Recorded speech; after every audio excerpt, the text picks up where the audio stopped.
what I want to talk about, and I don't really want to, I would like a discussion about it, if that's possible, is those components of the psychedelic experience which exceed either the psychedelic paradigm or raise the issue of violations of some kind of larger paradigm. And there are two areas where this is noticeable, and one is fairly common in the literature, and that's the report of telepathic phenomena and that sort of thing, which has been persistently a repressed sub-theme in psychedelic research ever since Havelock Ellis began experimenting with mescaline. And the other thing is a constellation of issues that seem to me related, although they may not seem related to you. And we touched on this afternoon in Stan's talk, which is the question of the extraterrestrial connection, or whatever it is, and what do these things mean. The first thing I want to say about all this is there's been a phrase used by several people, which is the full spectrum of psychedelic effects. People will tell you at what dose the full spectrum of psychedelic effects occurs. Or we heard yesterday that LSD elicits the full spectrum of psychedelic effects. But in fact, there is no catalog of psychedelic effects. And how does one know what the full spectrum is? It's a very tricky matter. What I have encountered at fairly high doses of psilocybin and on DMT, but strangely on nothing else, that I find very interesting is the whole problem of interiorized voices, relationships with hidden agencies of uncertain parameters, and related to that, states that I think the vocabulary we inherit from the religious systems that we've recently overthrown leave us with nothing to say about them but that they're states of possession. And the word demonic has been used, but not defined. And it's a form of negativity that does not seem to be operational, but it's very upsetting, nevertheless, to people. So what I find and what I think is generally part of the shamanic practice of taking mushrooms is that at fairly low doses, meaning I can't speak of pure psilocybin, but at 5 dried grams, it's very easy to invoke a voice, a kind of logos-like phenomenon, which operates as the typical hierophant. It's the teaching voice. It's Virgil to Dante. It's a very large and superior force which takes you by the hand and then narrates the various scenarios that you're conveyed through.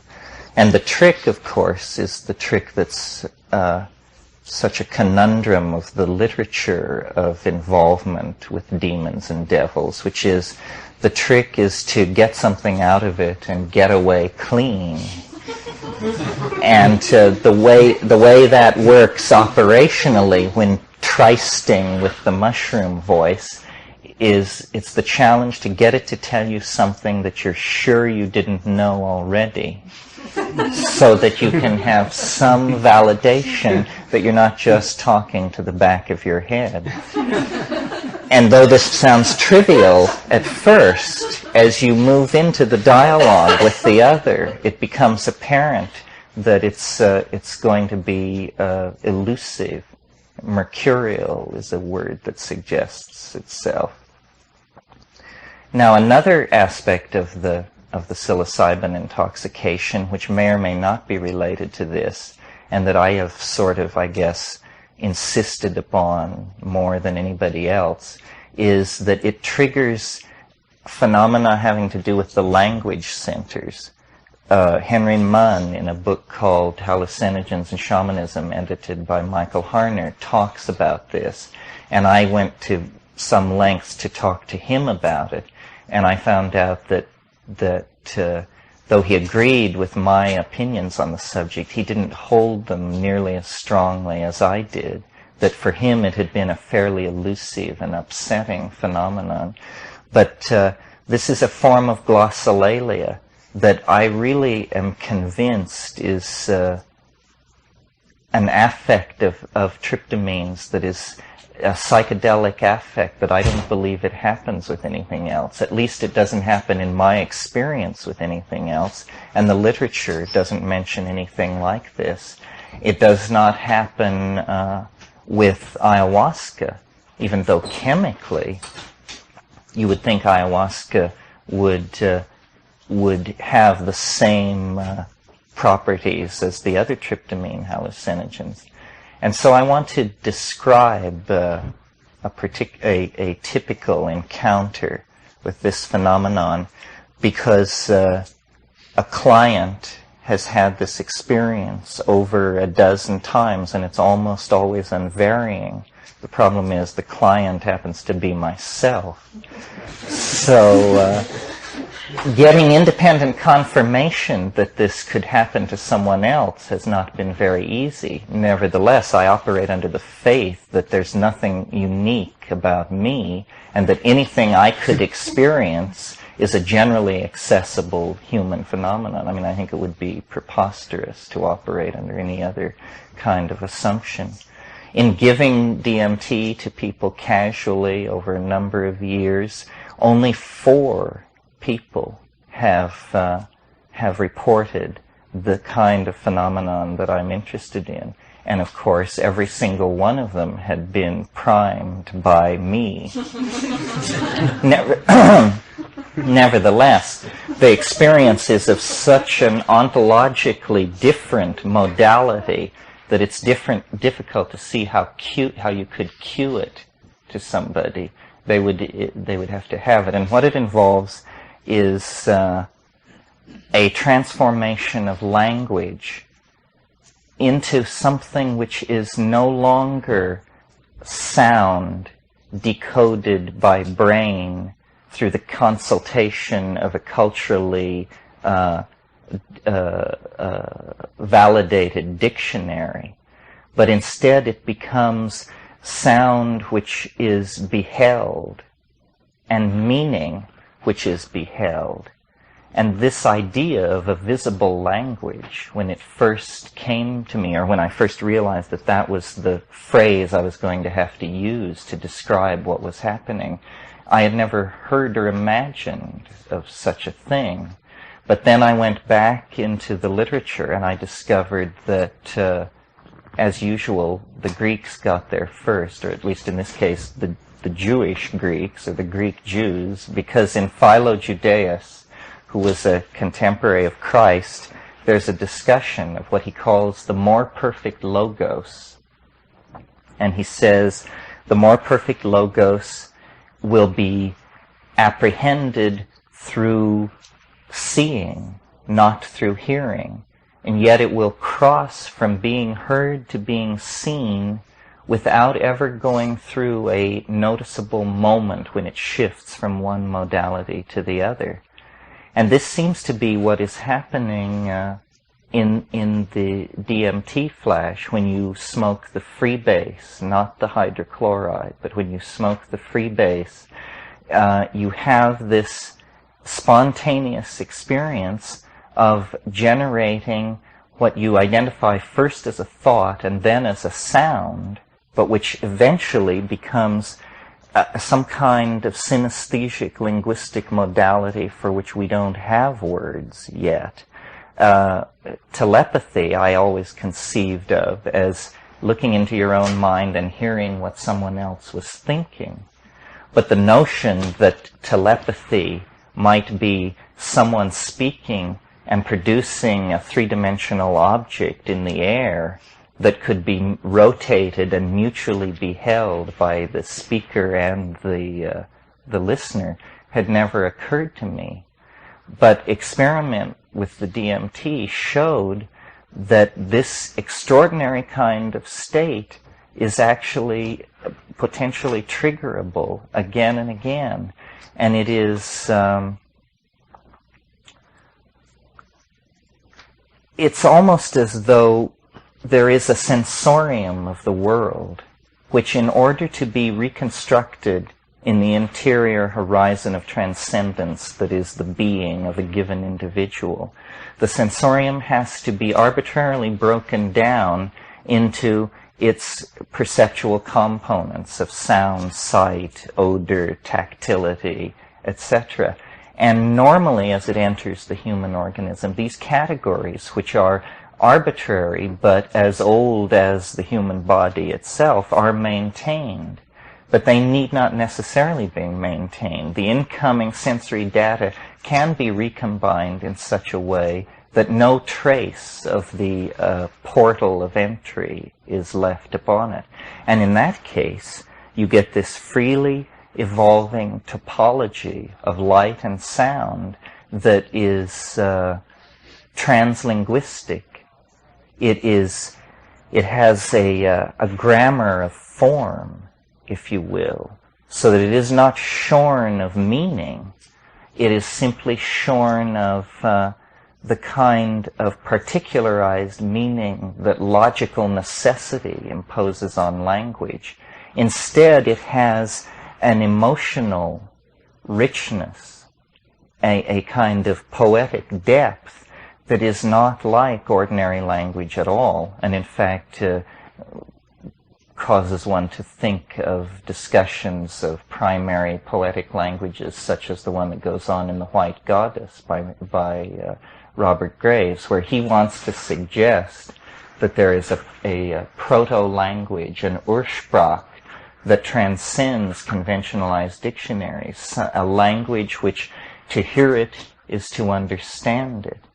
And I think that this kind of organization of information lies at the basis of the psychedelic experience. In other words, you can think of cultural conventions and human languages as software languages that are historical adumbrations of an assembly language, which is prehistoric and probably in the genes and antedates all notion of human conventionalizing of activity, and is actually biologically the basis of language.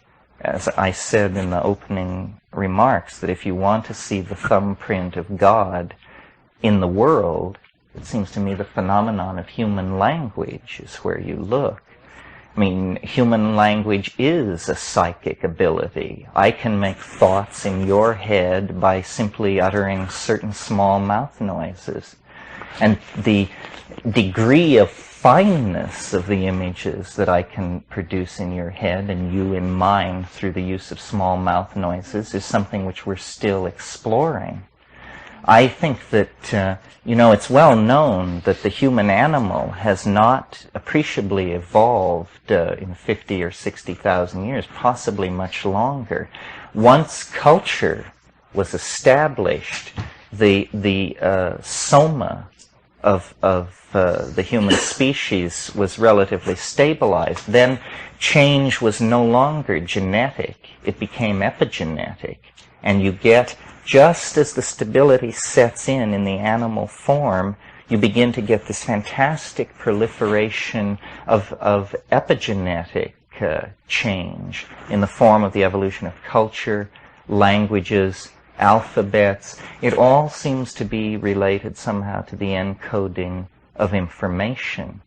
And the psychedelic state also seems to be about the revelation of kinds of information which are normally either not efficacious or unavailable for other reasons. And it is not that culture is evolving. The evolution of culture is an epiphenomenon attendant upon the evolution of language. Language is the part of man which is evolving. Culture carries along. At the present moment, we are able to speak 21st century ideas to each other, but our culture is carrying along at about the 1950s level. Nevertheless, it seems to me that this thing which psilocybin does to the language-producing part of the brain is not then some mere affect, some trivial affect of an obscure hallucinogen on a peripheral part of the brain. It means that it is in fact a catalyst for evolution. Because it is a catalyst for the evolution of language, we are not going to move into the future until we create that future through language. And the hardest thing to cause to change is language. It has an immense inertia because it is so unself-reflective of itself. And this is what we need to inject into it, is an element of self-reflection so that the evolution of language can become more conscious and less random. Because it's the non-randomizing of the evolution of language that will give us a real hold on the kinds of social modalities that we want to produce in the future. Now, I don't know if the tryptamine-induced glossolalia will have a major role to play in that. It may be simply one of the many promising scintillas or sparks thrown off by the psychedelic experience that invites exploration. But certainly all of these things, the chanting, the glossolalia, the inner discourses with alien forces, the self-examination of one's own motives, all of these things are linguistic activities and go on in the context of linguistic action. It seems to me that what these drugs synergize is cognitive activities of all sorts. This is why originally they were called consciousness-expanding drugs.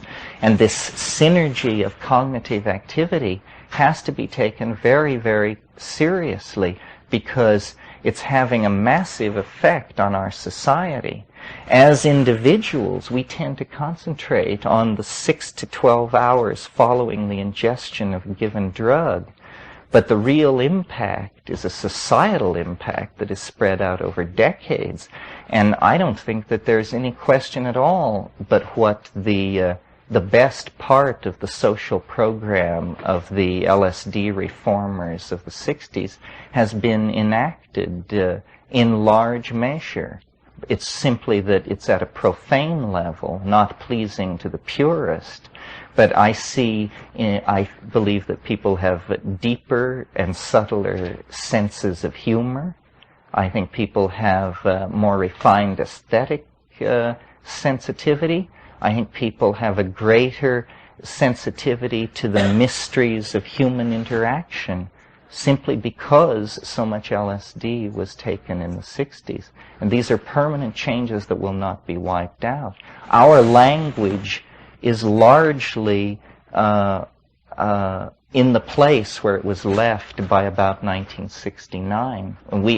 But from the period of 1959 to 69, dozens of concepts and notions, ego trip, bummer, flashback, rupture of plane, all of these terms were invented that allowed a handle on the experience. And essentially, the whole 20th century cultural experience has been an effort to create languages sufficient power to give descriptions of the internal transcendence of being as we experienced it in the present at hand. And Stan touched on this afternoon.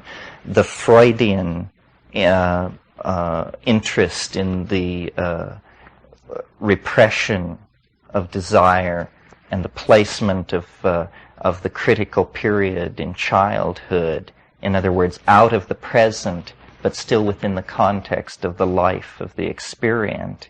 And then Jung bringing in trying to say, well, it's that, but it's more than that, and bringing in the notion of a collective unconscious.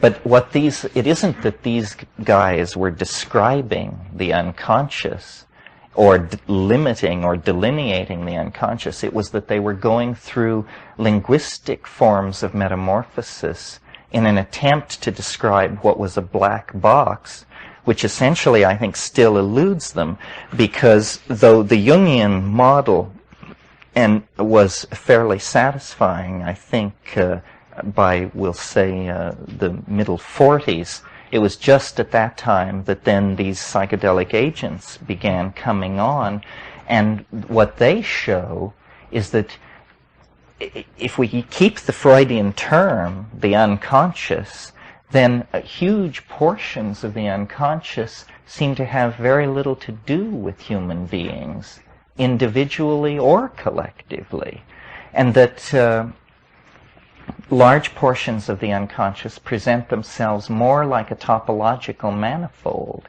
In other words, more like a place that is no more interested in the traumas or repressed wish fulfillment of human beings than boulders, wildflowers, and waterfalls are interested in these things. In other words, the unconscious began to take on the character of a dimension rather than a repository of energy. It seemed to be instead something deployed spatially that could be entered into. And immediately, of course, the literatures and traditions and mythologies of the world were searched, and we discovered, yes, shamanism. There is a tradition of a therapeutic practitioner who, in order to cure his patient or himself, goes to a place. And then there are many descriptions. It's either an ascent through cosmic levels or a descent into an inferno or into the center of the earth or into a cavern. But the stress was on the spatial metaphor, that it was a place. And I think that the psychedelics are beginning to confirm this in a way that's very hard for us to assimilate. In other words, it seems as though the science fiction metaphor of another dimension is actually in some ways more applicable than these reductionist models which wanted to say, well, it's a representation of a certain symptomatology, or it's a representation of a certain past event system. It doesn't seem to be like that. And it raises questions about the relationship of the mind to the body, which I talked about the first night, that are very interesting. One of the things, again, that Stan touched on this afternoon was what he called synchronistic events attendant upon taking psychedelic drugs. And this means that you take a psychedelic drug and then someone you've been thinking of who lives far away shows up at your doorstep. This kind of thing. Jung, the word synchronicity was coined by Jung, and it means a meaningful coincidence.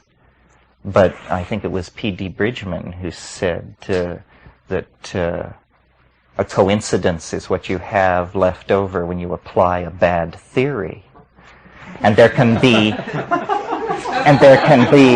just so many of these meaningful coincidences before somebody has to stand up and say, hell, this can't be coincidences, meaningful or otherwise. Something else is happening here.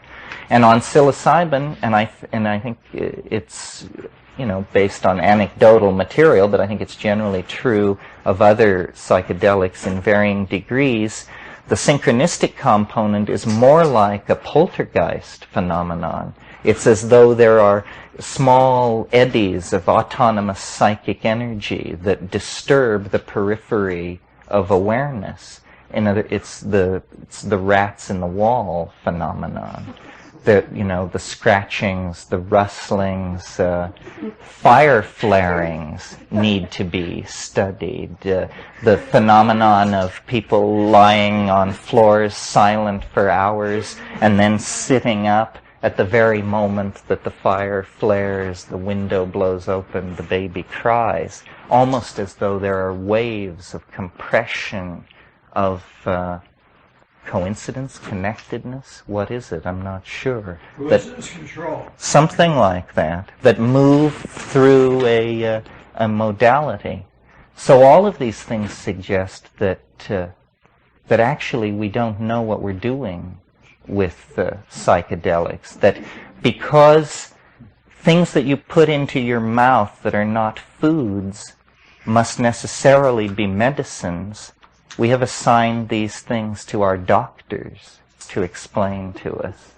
And I noticed in the first talk this afternoon, it was said, well, there's the schizotoxin, the theory that, the psychotomimetic theory. Then there's also the theory that these things induce religious experiences. But so did the psychiatrists who figured this out immediately step aside and make room for priests?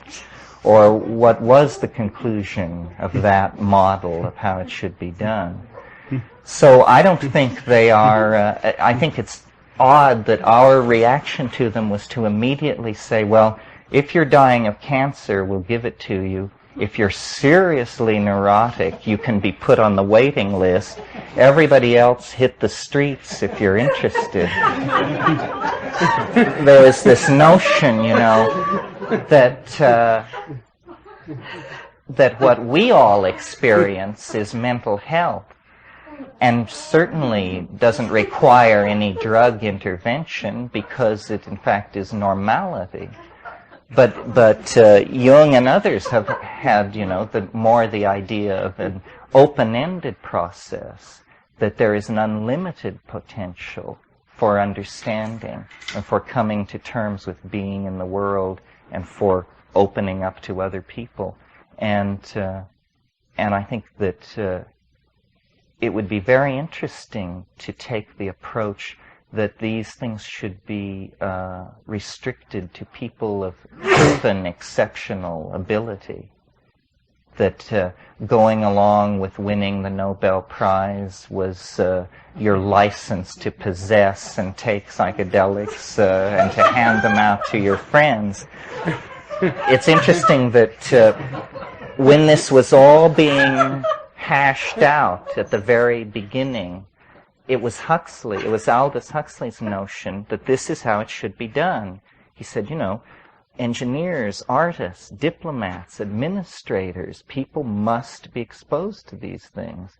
And then somewhere along the line, I think personalities arose with messianic tendencies, and the notion became that you would count success in millions of followers rather than in the quality of the people who were taking it.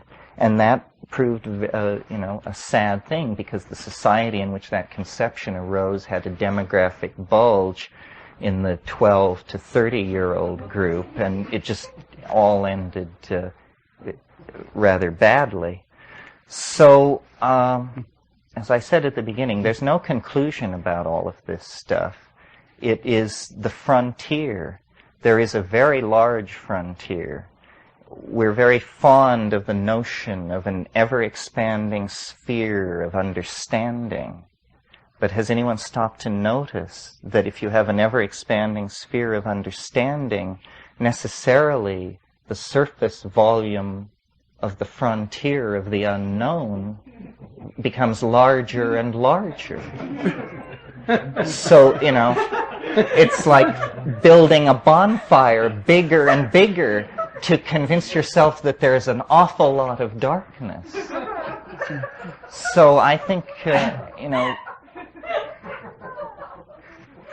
the key to getting around the cultural momentum that has placed us in this position is to return to the Baconian method, which is simply the collection of facts and the examination of them until patterns emerge, and that then the major datum for thinking about the psychedelic experience, it should be the experience. And that the pharmacology and all of these things, they will elucidate operational details of how these things function at the wetware level. But they will never elucidate the component which is beheld by the experient in confrontation with the drug. In fact, it's silly to demand that of them, because that's not the kind of information that they are able to deliver. In fact, no system of thought is able to deliver that kind of a description. That has to come from the individual. And that's why I am fond of speaking of these things as deconditioning agents, because what they show you is that, you know, each man, each woman, their own Magellan. You need no longer participate in a pyramid of information where it's filtering down to you from the scientific, medical, governmental, and military elite, being explained by CBS, NBC, and Newsweek, and Time. You can discover actually that the adventure of being is not a cultural adventure, it's not a societal adventure, it's a personal adventure. And that this is what you really need to be involved in. And all this is happening. This is why shamanism has gained such a hold, because it's a metaphor for personal responsibility. And I think we all take personal responsibility for the evolution of our worldview. Psychedelic people, I'm referring to, take responsibility for the evolution of their worldviews. But still, we operate under the shadow of what's right to say about it and what's not right to say about it. For instance, the UFO thing is a cultural taboo and not believed in by intellectually nice people. It's more the province of telephone line repairmen and that sort of slice. But the fact of the matter is that no matter how much it may discomfort drug researchers and UFO people, because each is struggling to gain respectability in an inherently dubious field, but actually, you know, I think there would be a fertile advance made if these two groups could talk to each other. Some people hearing me say that must wonder what in the world I'm talking about. How can a problem of unidentified aircraft be related to the phenomenology of the psychedelic experience? But you see, it isn't so much a problem of unidentified aircraft. It's a problem of not recognizing that the entire spectrum of existence is embedded in a linguistic model that is created by the workings of minds, and that mind is an imponderable, and yet it's set at the beginning of the equation. In 1978, a spectacular daylight meteorite crossed the United States from east to west. Required about 35 seconds for it to go from one side of the country to the other. There was no warning that this thing would occur. And in the 35 seconds that it was over the continental United States, thousands and thousands of people saw it. But we got 32 very good photographs of it from different points along the ground, 2 movies of it from 2 different points along its pathway, and it was very well documented. UFOs have been visiting people and appearing all over the world for 30 years, and the hardware faction can't come up with anything. So it seems clear to me that what we're dealing with is a kind of mass psychic phenomenon of some sort. And it's very interesting that one of the anecdotal things in circulation about psychedelics is that they are actually catalysts for this kind of thing. And what this means is not clear, but it should certainly be investigated. I mean, if there's a chemical agent which can repeatedly trigger a phenomenon that bizarre, it should be looked at. Jung very early suggested in a book called Flying Saucers, a modern myth of things seen in the sky that he published in 1948, that it was in fact a projection of the mass psyche, that it was assimilable to the goals of alchemical transubstantiation. He called it the rotunda, the scintilla, the spark, the spinning thing. And it's all these things, but it is the clue that we are somehow trapped inside some kind of artifice, that the world that we're inside of is much more like a work of art than it is like the smooth-running mechanistic machine that Newtonian science describes. That description works very well for all low-grade phenomena, up to about the level of the weather. But from there on, the notion that the world is simply, probabilistic processes following these various creodes of least resistance becomes very untenable, because each of us, in our experience of being, lives in a highly theatrical world.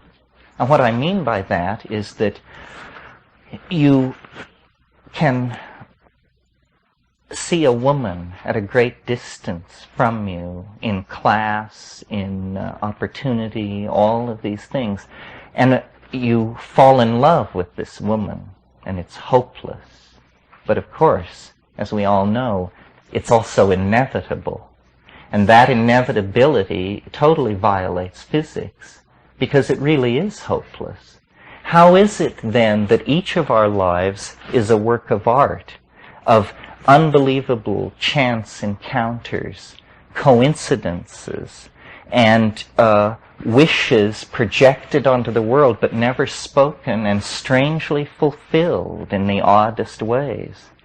I think that it's because the world is made of language, and that if the Eastern conception that the universe is mind has any operational impact in the world, it will be through conceiving of mind as the underlying, self-aware, self-active, world-forming grammar of being.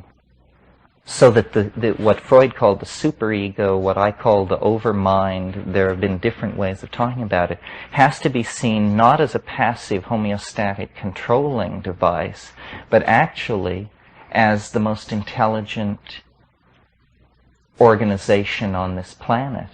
And we are all only components of this, believing ourselves to be the highest expression of freedom. But it is actually at the species level that organization is controlled, and that's why the emergence of ideas like the calculus or the invention of LSD or the steam engine, why these things have this curious property of being regulated from above.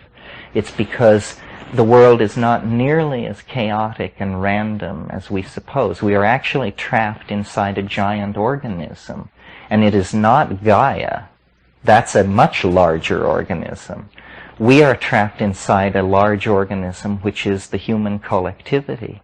And that's why we are such different monkeys, because there is this group mind, which none of us is aware of or has ever perceived, that is actually mediating the human experience. And it is no more apprehendable to us than the group mind of an anthill is apprehendable to us. It can't be seen. What it is it's an interlocking set of conventions, linguistic directions, genetic components, assumptions, and what, for lack of a better word, you would call innate tendencies. And these things, which we wear as the clothing of our specieshood, are actually the constraints directing us first one way and then another. And if we want to take control of our destiny, we are going to have to rise into empathy with this overmind, this superego. And there's no reason to think this can't be done. I'm sure you're all familiar with Julian Jaynes' theory that until very recently, in fact, until Homeric times, everyone heard voices. in moments of crisis. If you were in a moment of crisis, suddenly and quite naturally, a voice spoke in your head and said, get the hell out of there, or do something. And everyone understood that this was God, or the king, or the dead king. It depended on where you located in the Middle East. But there were people who traded between these various locations.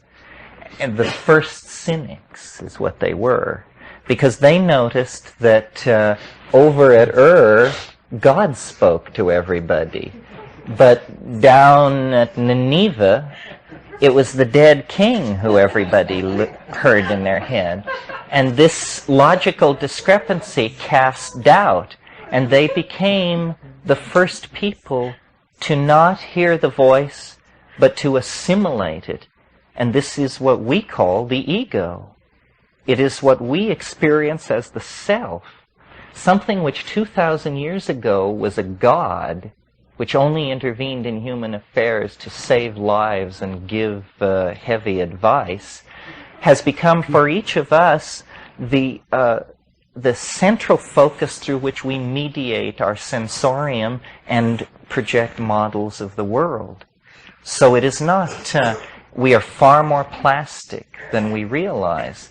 And I think what Stan was saying tonight about how the goal is to be in the, I forget the term, the hylolytic, the matter-oriented side of it, but to have this awareness, a complete awareness of the other side, so that you are simultaneously locked in Newtonian space-time and the parameters of the situation, and you are simultaneously liberated into a complete awareness of the other potential.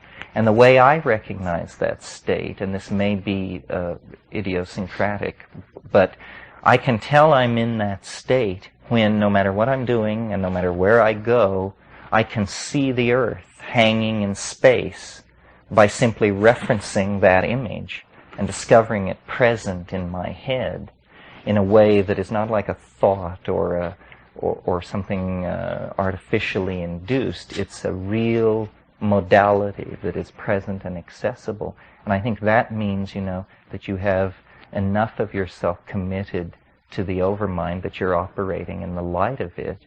And then many consequences flow from that are efficacious at the personal level. For instance, there's something which has been called the Tao of the ancestors. What that means, I think, is simply that for each one of us, there is a way to do the things we must do that is the most energy-efficient way to do it. And I'm talking about opening a door, picking up a fork. The best way to do it is to follow the creed that is the Tao of the ancestors, to recognize that you are a genetic expression, a partial genetic expression of a gene pool which has received genetic expression at each generation in your family for thousands and thousands of generations, and that you are just the latest recension of this gene pool. Then you release the ego and you act with this awareness. These are psychedelically induced states of being that I think make it easier to live in the world. And how many of them are there? Who knows? For instance, under the influence of psilocybin in the Amazon, I noticed what I am completely convinced is an atrophied human ability. It's a very simple ability, but we have lost it. It's the ability to know how to walk from point A to point B, not following the shortest distance, but following automatically the path of least resistance, so that you don't go down into valleys and then climb hills. You automatically stay on ridges, even though you take more circuitous paths to your goal. And I could feel this sense working. It was just like a part of the dashboard that had previously been covered up was uncovered. Here was a human sense, which we don't particularly need because we've erected linear cities where the most the path of least resistance usually is a straight line. But you can imagine people in rugged country, this is a sense which would confer great survival adaptability and be tremendously important. So I think that what we need to do is tease these human abilities out of the psychedelic experience, that really the psychedelic experience is like an intimation of immortality. And at varying distances in time from the point you occupy, it shows you ever more vague intimations of the future, but they are there nevertheless. Language is probably somehow related to the endogenous hallucinogens in the human brain. The evolution of culture is probably related to these things. It's been suggested that DMT in the brain is mediating what we experience as attention, that when you look and look hard, something is happening in the brain having to do with DMT, that it mediates awareness in a very moment-to-moment way. The future evolution of mankind is going to be based on these states. But the last point I want to make is one about how evolution occurs. It isn't that a mutation happens and it confers greater adaptability upon an individual, and therefore that individual and his offspring numerically gain over competitor individuals of the same species. This is not how it works. The way it works is you have constant mutating of a gene pool from the influx of cosmic radiation and other factors. There is always a low level of mutagens, of mutants in a population. But they are of no consequence as long as the selective parameters remain the same. But when the selective parameters change suddenly, these individuals who were previously masked in the general population, the selective advantage that they have now comes immediately to the fore, and they act very quickly and critically to send the evolution of a given species off in a different direction. This is why the fossil record progresses in fits and starts, because sudden shifts of environment cause the apparent emergence of new types. It isn't that they cause it, it's that the new types were always there, but not with any advantage. It's that the new situation has conferred a sudden advantage on them, and they are moving then into positions of dominance in the population, or the society, if we're talking about human beings. I think that the psychedelic experience is like that at the present level. It has conferred, there is a population of different people in the general population. And as conditions change, these people will be seen to have adaptive advantages without being metaphysical about it. An obvious adaptive advantage is what I call the deconditioning effect. That we live in a jungle of propaganda. You know, buy this, believe this, wear this. If you have a symbiotic relationship with a deconditioning agent, you're much more likely to thread your way through that with your soul and your bank account intact. So this is one way of thinking of it. That what the psychedelics really do, I think, is release us from cultural machinery and put you right up against the human essence and say you no longer have to pretend that you're Scotch-Irish or Witoto or Jewish. You can actually explore the human modality independent of the inertia of these exterior labels.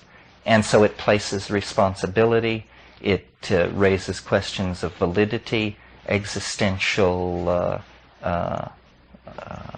honesty with oneself, and I think it promotes the moral life, which I don't think happens if you buy deeply into myths of the tribe, if you're a devoted practitioner of Marxism, fascism, capitalism, I don't think these things will lead you to the moral life, because they are not, they don't arise out of experience. Experience is everything. These are drugs of experience.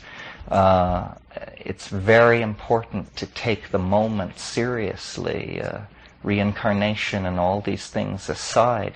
What if this were your unique opportunity to unravel it all and not be caught in dissolution? Because I think that there is a potential for immortality, but it isn't assured. It is something which comes to the courageous. And somehow in the historical experience, we've gotten the idea through Orthodox religions that salvation comes to the subservient.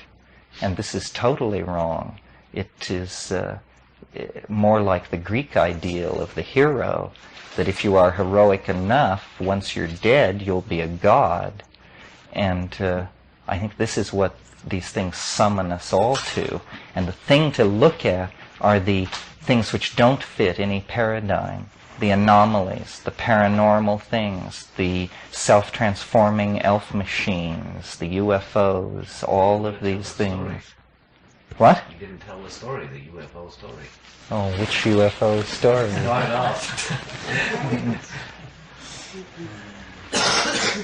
Well, I don't know, it has to do with this whole thing. See, the alien is an archetype, as well as whatever else it may be. I mean, if aliens didn't exist or don't exist, we would still invent them, because it's the other. You know, I've made the metaphor that we have arrived at some kind of collective puberty, where we now are fascinated by the notion of a non-human partner. We're obsessed, as an adolescent is obsessed with sex, we're obsessed with the notion of alien love. We want this, and yet we have all the feelings about it that an adolescent brings to the early sexual experiences. It seems like an abyss, a devouring, a kind of giving up, impossible. And yet our historical development has led us to the place where we now realize this is possible. It's like finding out the facts of life. The facts of life are that there could be a girl next door. And now, who's an alien, of course. What other kind of girl next door could it be? So then, there's a girl next door. And so it's not all the talk about the wonderful technical benefits that we would reap and all this, and is obviously, it isn't that. It's an erotic fascination with the notion of the other that drives us. And perhaps this is why in the psychedelic experience the alien emerges so fully and completely, because it is a repressed notion. Although I've noticed in the history of the phenomenology of UFO contacts, the theme, it was first a light in the sky, then we had all these exotic abductions, and then in the last 4 or 5 years there are more and more persistent stories of sexual relations, pregnancies, this kind of thing. Well, this obviously means that, you know, we're growing up, we're getting older, the pressure is on to come to terms with how this thing is going to present itself. Yes. So, you know, it's hardly respectable to say these things anywhere. I mean, fortunately, I work for a living, so I can say these things. But the amount of anecdotal material that would come pouring forth if these things were stressed, I think, would shock everyone. And somehow it has to be taken out, and this is a really sensitive issue that it is very hard to talk about. How can such a screwy notion be taken out of the hands of squirrels? In other words, we have no shortage of people assuring us that aliens of all sorts are channeling left, channeling right, this, that, the other thing. How the problem is the reverse of the problem in radio telescopy, where they search the skies and get nothing. Our problem is just a cacophony of hysterical claim making. Where do you begin? You know, the Urantia book, you've got the Nine, you've got all kinds, and this is not a new phenomenon. It's, well, you could choose your point, but certainly since the onset of Theosophy and Alice Bailey's school, and there's been a lot of channeling in the 20th century. So the problem is one of filters. Which aliens do you believe, and how do you tell garbage from the real thing? And I think this is a problem for information theorists. It's a poker playing problem, essentially, and shouldn't be difficult to solve if we apply ourselves to it. It's just that for us, the notion of a dialogue with an interior other is psychopathy. So we're very leery of that, or we're very something of that. Albert or Metzner?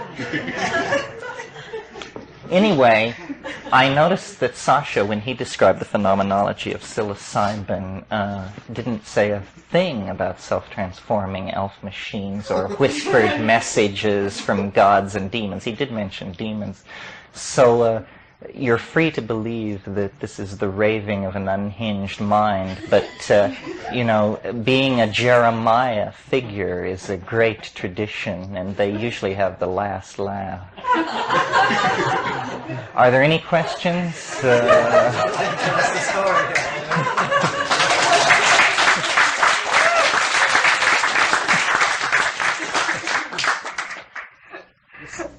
Please. Sort of psilocybin glossolalia that's not any words that are in any cultures right now, but then has meaning for you. Yes. Have you ever heard of, or have you yourself communicated with another person in this language? You mean while I was loaded and they were loaded? Yeah.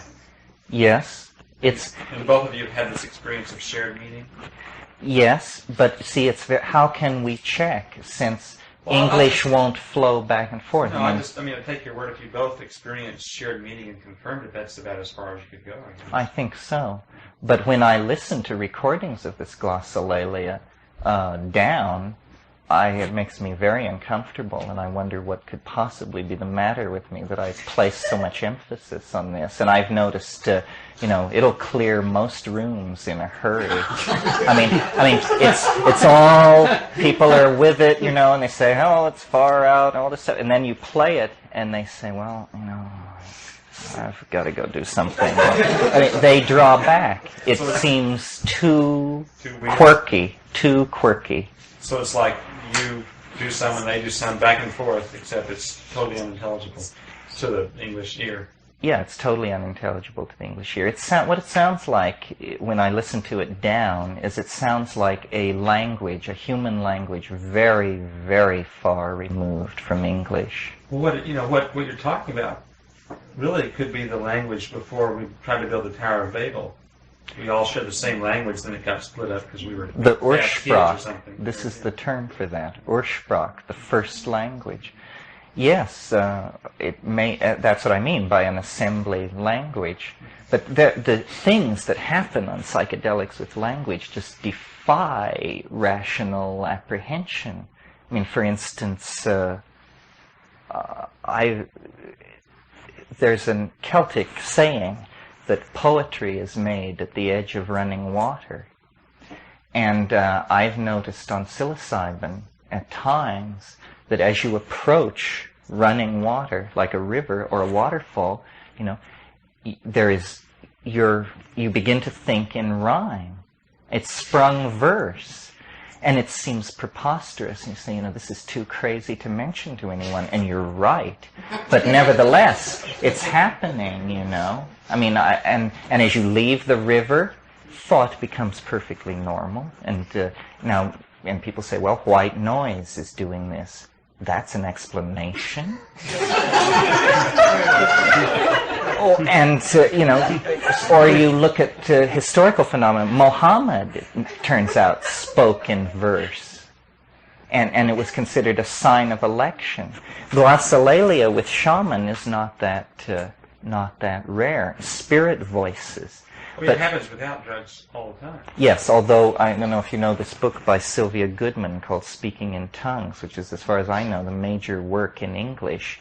It's done strictly from the sociological approach, but there is some physiological data. The most interesting being that on the floor of these Costa Rican churches where she did her research, after these sessions, they would measure pools of saliva 18 inches across, deposited by single individuals.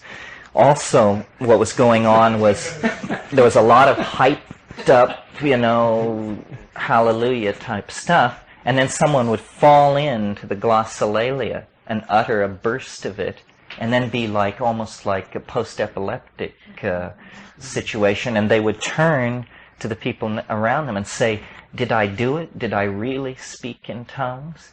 This is not what the DMT glossolalia is like. What it is, and I'll take a minute and describe it because... You have a recording? Not with me. But I'll describe how it comes, because I think people often say to me, well, I took mushrooms and nothing like that ever happened. Well, the first time it happened to me was the first time I smoked DMT. And I'm not sure that it would happen on psilocybin if you didn't have a lead into it. You have to invoke it. In other words, it isn't that psilocybin causes it, and this is interesting. It's that psilocybin carries you to a place where it is possible, given several other things which seem to be necessary. So psilocybin is necessary but not sufficient for this phenomenon. What else is required is a thing which is sort of hard to describe, but it's an attitude of expectation. It's an attitude of being on the verge of communication, even though nobody else is present. In other words, you have to invoke it. And that word, strangely enough, has a history related to demonic summoning and that sort of thing. But that's what you do. You invoke it. You feel the load of the psilocybin, and you say, aha, it's enough now. And then you you try it, and you do this by consciously speaking gibberish. In other words, what seems to be happening is that you have to release your brain's expectation that sound will have meaning. Because when we all speak, the words have a meaning attached to them, or else there's something wrong with you. But if you will speak gibberish for a moment, just for a moment, it's like priming the pump. And the break then is made with whatever connects language to meaning, and language begins to flower and to take off and to develop these abstract modalities that are free of association, but that are obviously highly ordered and grammatical and going through complicated, it's like a sonata. And in fact, it's led me to suggest that probably language existed thousands and thousands of years before meaning. That this is what monkeys, these evolving monkeys on the brink of self-reflection, did for each other as a form of entertainment. It's not as much of an energy drain as chanting and singing.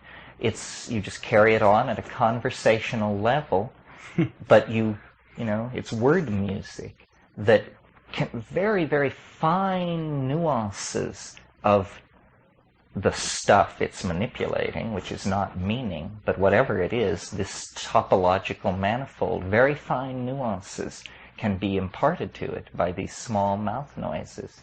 And is it anything like what babies who are about to learn to speak do? They carry on these things, and it sounds like a language that you just don't understand. There's all this inflection, and it sounds very intelligent if you could just kind of catch it. It's like that. It is very close to actual language. It's like that, only more so. Only more complex.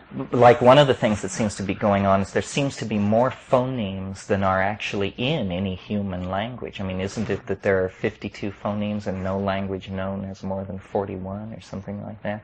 But because if you do this for a while, and it's so much fun, it's a kind of ecstasy to do it, that there's no reason to stop if you're alone. After you've done it for an hour or so, your face, your mouth, is just hanging down to your waist. I mean, it's like you've just done something to the whole front of your head, and all the musculature has dissolved because you've been making all these sounds that you never make. And the whole front of your face feels different.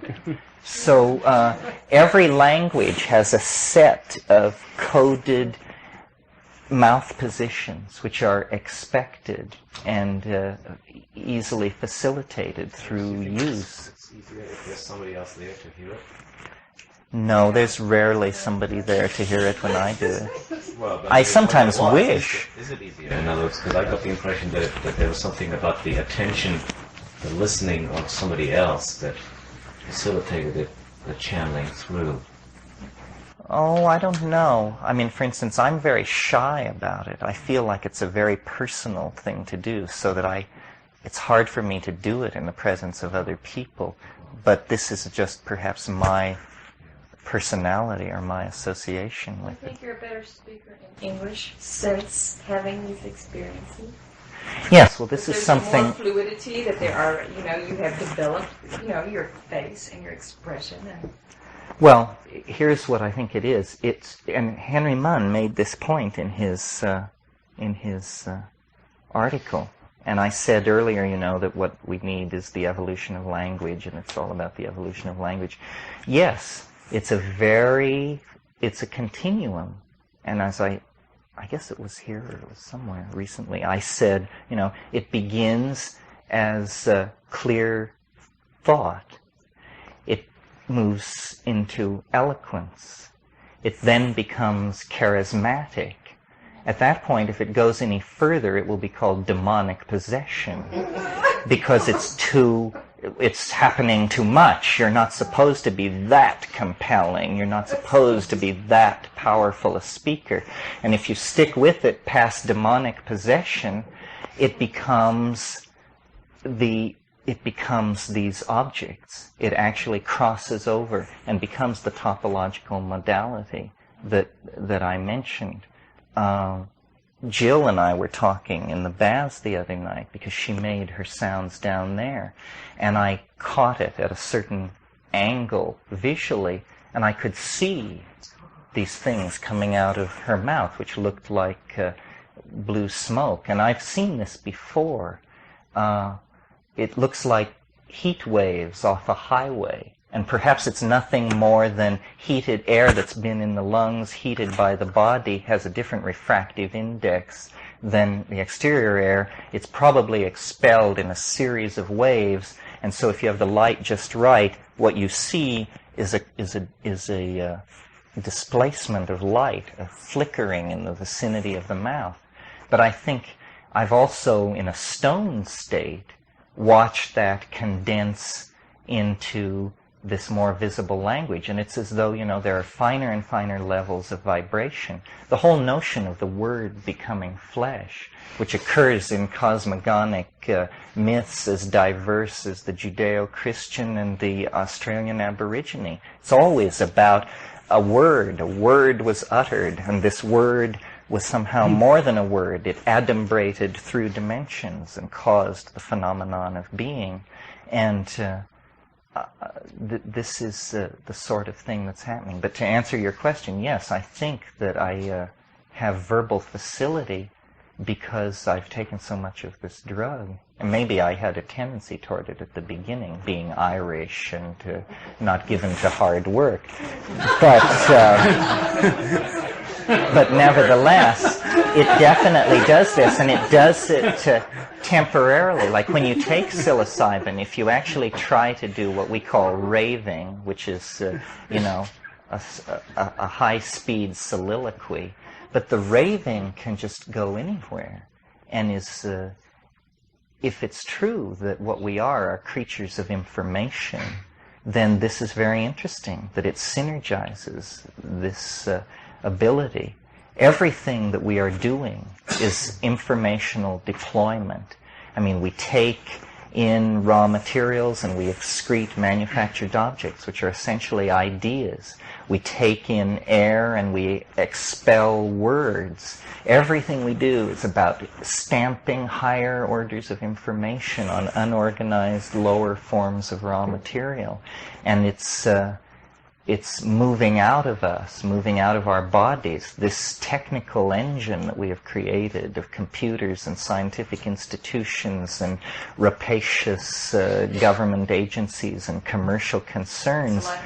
It has a life of its own. It's defining what humanity will be for itself. It's a war about language. About, Joseph Goebbels was the great 20th century thinker who understood this more clearly than anyone else and set the tone, set the rules of the game, so that the deconditioning effect of the drugs, the introduction to alien modalities, the glossolalia, the accessing of the vision state, all of these things have to do with information and the life of its own that it is taking on. And we are like the privileged observers of this. It's as though, no less a psychedelic voyager, researcher, and bon vivant than William Burroughs said, English is a virus from outer space. And that's what I've been trying to say, and now I'm finished. Yeah. See, the first thing that comes to mind when we talk about the creative power of sound or language,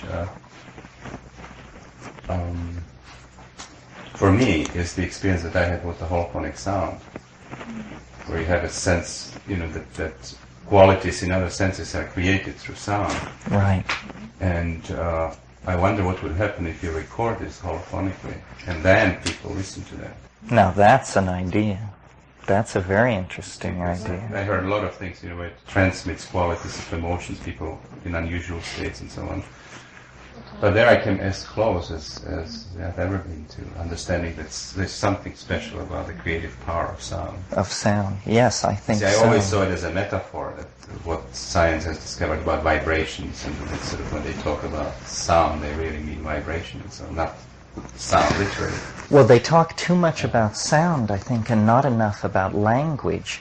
Most people, when they think about the creative power of sound, they think about the mantric approach, syllables, sustained tones.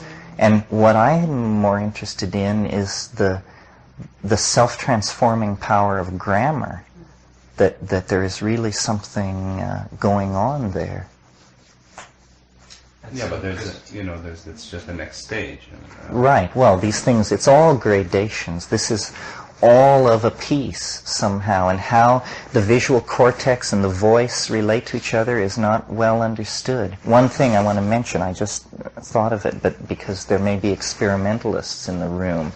This was appeared 3 months ago in Scientific American, and to me it just seems astonishing.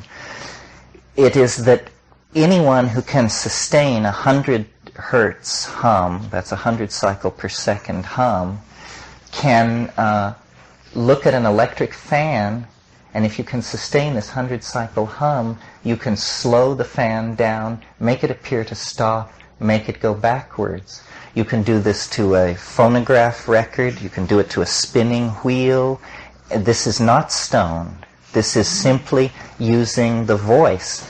Well, it sounds like pure magic. How can such a thing happen? The explanation of the Scientific American was that actually the resonant voice cavity is imparting vibration to the eyeballs, and that it's actually this subtle vibration is breaking up the photon input, and you're actually getting a stroboscopic effect. Well, the guy who wrote the article said that he had no training in music and was tone deaf. So to test the theory that it was vibration of the eyes, he built a little machine where he strapped his chin onto a box, and by manipulating a dial could make the box vibrate and impart the vibration to his chin. So then, and he also used, you can make TV pictures appear to roll, or you can fix rolling without getting out of your chair by doing it. And he attached his chin to the box and ran it up to 100 hertz, and lo and behold, this effect was happening. Well, imagine an Amazonian shaman being able to approach a waterfall or something like that and make the water stop or flow uphill. Things like this, with no technology except the human voice. How many things are there like that, you know? How many human abilities are there that we are just unaware of or have masked? And what could you do with it? I mean, I suggest stopping a waterfall, because I've just given it 5 seconds thought. But what if you'd given a millennium of thought to social institutions and little tricks and party games that could be used if you could stop time with your voice? And we bring orthodox physics to bear and say, well, acoustical vibration, stroboscopic effect, etc., blah, blah. But what is experientially happening is here's a man who uses sound to control the speed of passing time. If that's not a magical ability, what is? And yet it's all nuts and bolts. And he hasn't even taken his first hit of ayahuasca. This is just on the natch, right? So what happens when you add in, you know, the exotic psychodynamics of these compounds? Well, that's a lot. What things come to mind. One is I understand that Hitler's generals would go into him, you know, and they're going to talk him out of this next invasion because he's totally off the wall. And they came out glassy-eyed and convinced they're going to go invade some more. Well, he'd probably been chatting with Joseph Goebbels before they walked in. And the other thing is Milton Erickson, who just with his voice does all sorts of things with people that are, you know, totally If he can't totally even speak amazing. their language, he can do it to people that he doesn't understand them and they don't understand him. Totally with sound, and he moves his head around in real unusual ways, even after he stopped talking. You know, who knows what that does? Ayahuasqueros are interesting because when you meet a few of them, they all have a bunch of mannerisms which have to do with their voice and a certain sound that they make. The only honky I've ever met who came even close to this was Ralph Metzner. Has a curious speech habit, which is this, it's a kind of a purr at the back of your throat. But these ayahuasqueros do it very noticeably, and when they're listening to you, you hear them purring, and they have very smooth, liquid, invasive voices. And of course, ayahuasca, the way in which it's taken, it's very interesting. There's no drumming, I've never seen a musical instrument at an ayahuasca session. Everything is voice, voice, voice, and that's what they're into. Don Fidel is a good example. Many of you have probably heard his tape, but there are many such practitioners. They also, in the curing process, use very sharp sounds. And in fact, when you talk to Don Fidel, he has a very animated style that is not the macho Spanish style at all. His speech is punctuated with all these aspirations, sharp sounds, and he obviously has a relationship to sound that's very different than we do. We can play it sometime or in an intermission sometime. And it's wonderful to trip to. It's very good. So that's how the boar ate the cabbage.